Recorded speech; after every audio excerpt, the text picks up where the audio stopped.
Eu atender os meus 4 pacientes à tarde, poder pagar minhas contas, né, do consultório, poder tirar um prolabore para eu poder pagar minhas contas pessoais, realmente eu preciso de algo mais, né? E esse algo mais, ele não vem em retribuição financeira só para mim, não, vem em retribuição para os pacientes também em forma de resultados.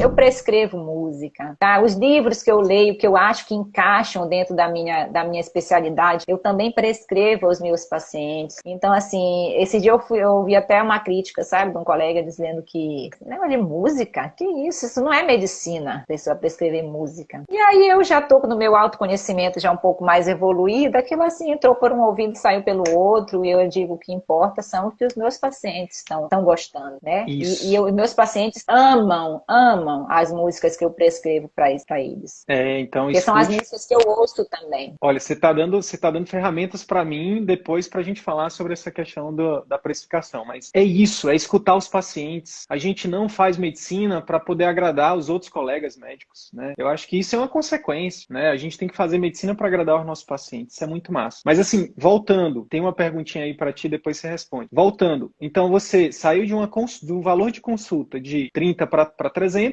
e aí você consegue agregar isso, os pacientes estão falando que está abaixo do que você realmente entrega, só que não fica por aí. Você, uma das poucas clínicas, pelo menos que chegou até mim, tá? Se alguém estiver ouvindo isso aqui, estiver vendo isso aqui, tiver resultados como a Irlena, pelo amor de Deus, eu preciso também entrevistar você, eu preciso conversar com você. Que colocou o pai em prática, foi lá e meteu a cara, entendeu? Que teve a coragem de novo, Irlena, coragem, corajosa, entendeu?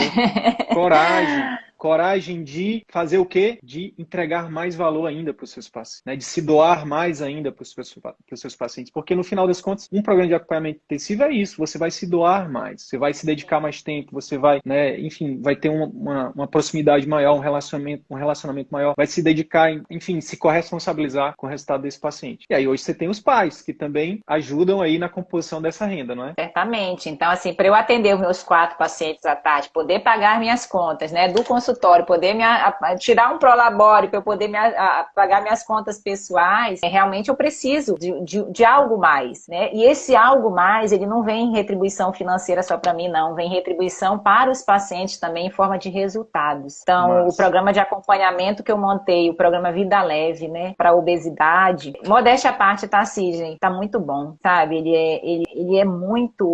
O meu programa, ele trata não só da obesidade em si, como a gente está comentando muito aqui, é de mudança de comportamento, é de mudança de mentalidade, e é uma oportunidade que eu tenho de estar mais junto aos meus pacientes depois que eles fecham a porta do consultório, ou depois que eu desligo aqui na telemedicina, a gente continua junto no programa. Todo dia, eu disse, você vai enjoar da minha cara, são 3 meses, todo dia a gente mandando algum conteúdo, tá? E respondendo em áudio, né? Às vezes eu respondo fora do meu horário, do horário dito comercial, mas o paciente precisa de uma orientação, de uma ajuda a mais, a gente responde. E eu tenho, assim, a grata satisfação de realmente, quando eu voltei, eu botei como uma meta, viu, Sidney? Eu disse, quando eu voltar para o meu presencial, eu volto com o meu programa de acompanhamento pronto. Então, eu montei todo o planejamento dele, montei tudo o cronograma do que eu queria falar nos vídeos completos, né? E aí eu fui 2 sábados para o consultório, fiquei lá uma manhã inteira gravando, editei meus vídeos, você sabe que eu faço tudo ainda, né? Eu editei os meus vídeos, eu montei, inicialmente eu fiz com 2 meses, agora eu já estou com 3 de conteúdo, né? Porque eu senti essa necessidade de dar mais um mês de conteúdo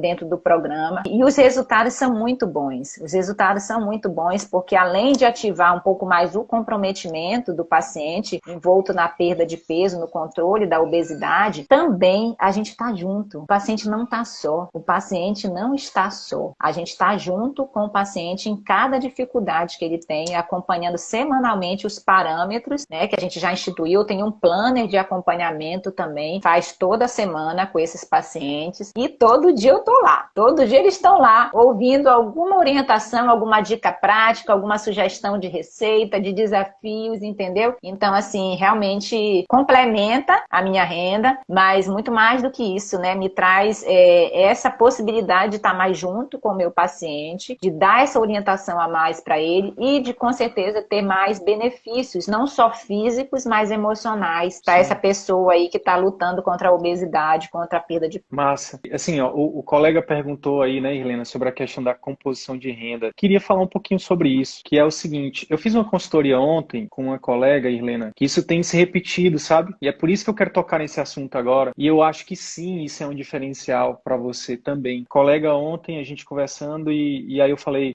e aí a gente não tem como falar de transição sem falar de mexer com dinheiro, de mexer com as finanças pessoais e profissionais, né? Ver o consultório como uma empresa, né? Ver que para você começar, você vai ter que investir primeiro, então vai ter que tirar das finanças pessoais para investir no consultório. Não existe outra forma. Ou então você vai pegar dinheiro emprestado, que eu não recomendo. Mas enfim, e aí a gente falando sobre isso, Helena, ela falou assim, e aí eu falei, mas vem cá, e teu esposo? Aí ela falou, então, meu esposo, ele não acredita que isso é possível, ele acha que eu tenho que continuar só no plano, que eu tenho que seguir a minha vida do jeito que tá, só que eu não quero isso pra mim. Só que aí, nesse momento, ficou até um clima difícil, né? Eu acho que o clima até veio pra cá agora de novo, ele vai já embora. Que é o seguinte, como é que você tem a ver com quem trabalha mais? Tem a ver com parceria. Casamento é parceria. Casamento é uma empresa. Eu trabalho mais que a minha esposa.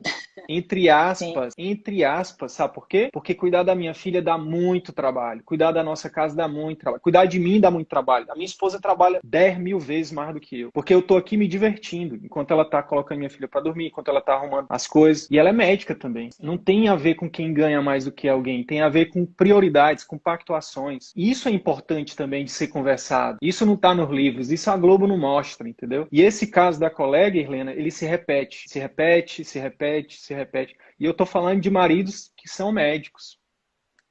Entendeu? Então, assim, independente de ser médico ou não. Teve uma outra colega médica que o marido era empresário, tinha muita grana. E a mesma coisa, disse, não vai porque vai dar errado, isso aí não vai dar certo, não sei o quê. Sendo que, meu Deus, é o sonho da pessoa. Só que aí a pessoa, eu tô falando de duas mulheres, de duas médicas, elas ficam numa sinuca de bico, elas ficam entre o sonho delas e o marido, né? E o amor da vida delas, né? Então é uma sinuca de bico, é difícil.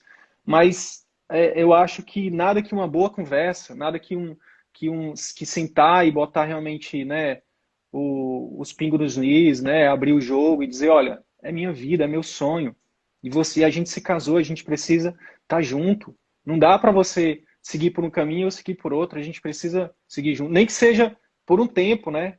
Vamos aqui estipular tempo, ó, enquanto a bebê está pequena, eu preciso que você me ajude. E depois, quando a bebê crescer, né, a gente reorganiza. Porque é uma coisa também que a gente não parou para pensar, né, Helena? A gente está falando de filho, é o seguinte, os filhos, eles são nossos até quando? Eles estão com a gente até quando? É por pouco tempo.